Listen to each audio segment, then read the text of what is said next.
Mystery of the 13th Guest from 1943 was a murder mystery starring Dick Purcell and Helen Parrish. I've continued to explore some of the more forgotten Monogram pictures of this era on my channel, and I continue to enjoy discovering these old films.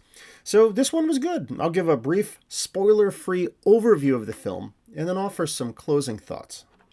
Well, the film opens up with the character of Marie Morgan, played by Helen Parrish, and she is arriving at a creepy old house. It's all dark and shadowy and spooky, filled with spider webs. Now, although it's been vacant for 13 years, the lights and the telephone are apparently still working, which is odd. So Marie sits at the table and thinks back to the past of the day that she was there with her grandfather, when he told her and her family members about his will. And he knows he's dying soon, and he really doesn't care for any of the people there, it would seem, except for Marie.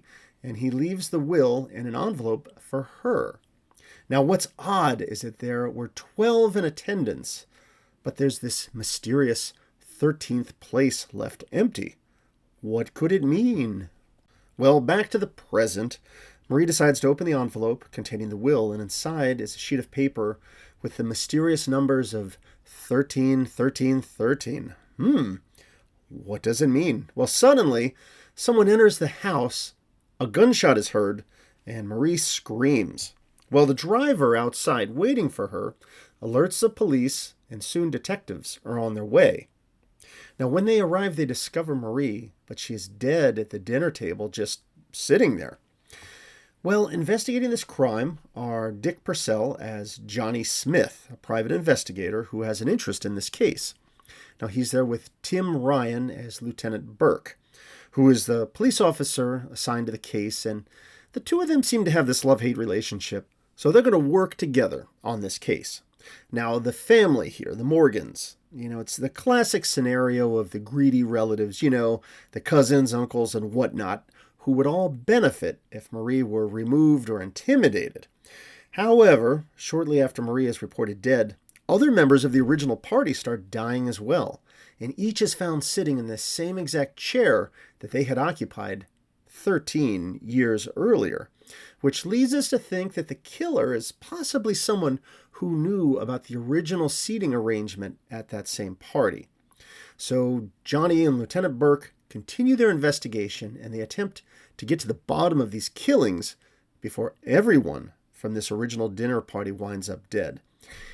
You know what? I'm going to keep this summary kind of brief because honestly, the story was a little muddled and frankly a little silly, but there's a lot of clues and things that you follow as you watch the film, so I don't want to give too much away.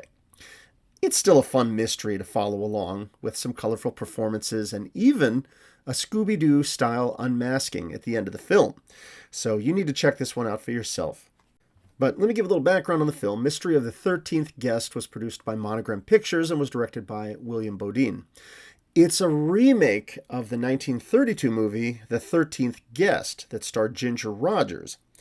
And it's kind of funny thinking about it. The last two films that I watched and reviewed on my channel, Phantom Killer and The Sphinx, the Phantom Killer being a remake of The Sphinx, had me thinking, maybe I'll do this again. I'll watch and review this film, and maybe I'll take a look at the film that this is a remake of. But, I don't know, it's already December as I write this review, and I should probably try to get a Christmas film reviewed, but eventually I think I will check out the original 13th Guest from 1932.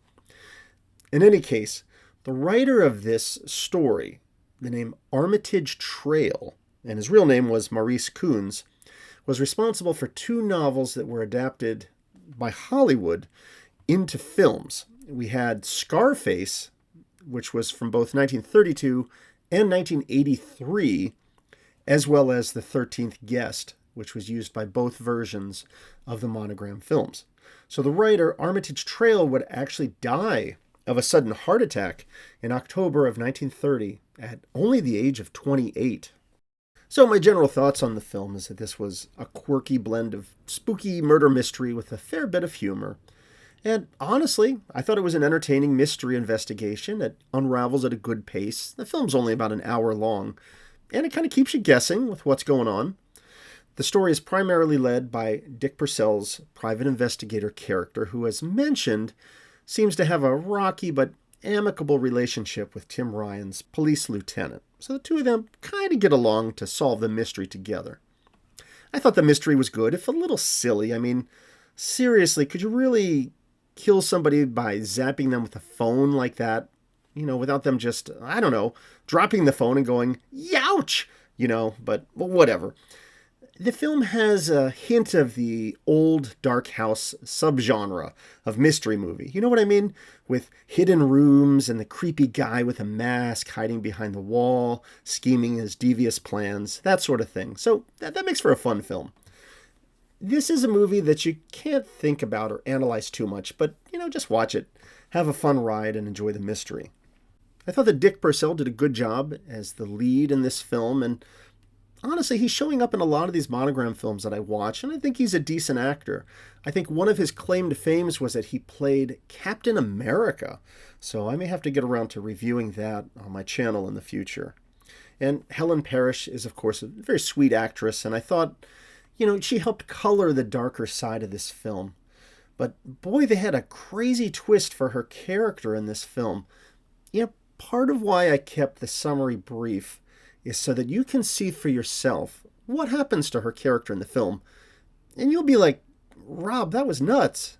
Well, watch the film, you'll see what I mean. And I have to comment on actor Frank Phelan, who played Speed Dugan, or McGinnis, the bumbling police character. He's a complete goofball in the film, and I thought he really added a nice bit of silliness to the film. I thought it was funny here. Watch this bit as he's trying to take a nap in his office.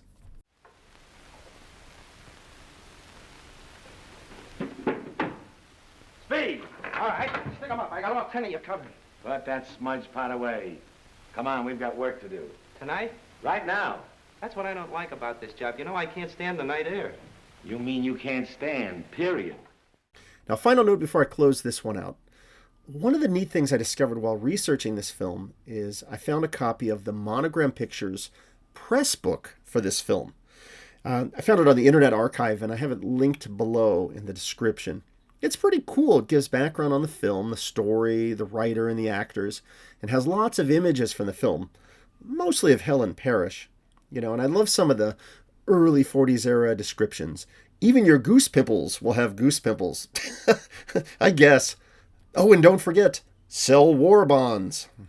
So that's my thoughts on Mystery of the 13th Guest from 1943. And as I continue to dig into the Monogram catalog, I've really been enjoying a lot of these films I've been discovering. And look, they may not be perfect. I understand. They're a little cheap. But, they're brief, they're fun, and they keep me entertained. And I think they're all pretty good. Dick Purcell and Helen Parrish do a fine job here in this film, unraveling the mystery of this creepy old house. And while it's not always completely plausible, and at times a little bit silly, it was still a very enjoyable old mystery whodunit movie, and I think it's one worth checking out.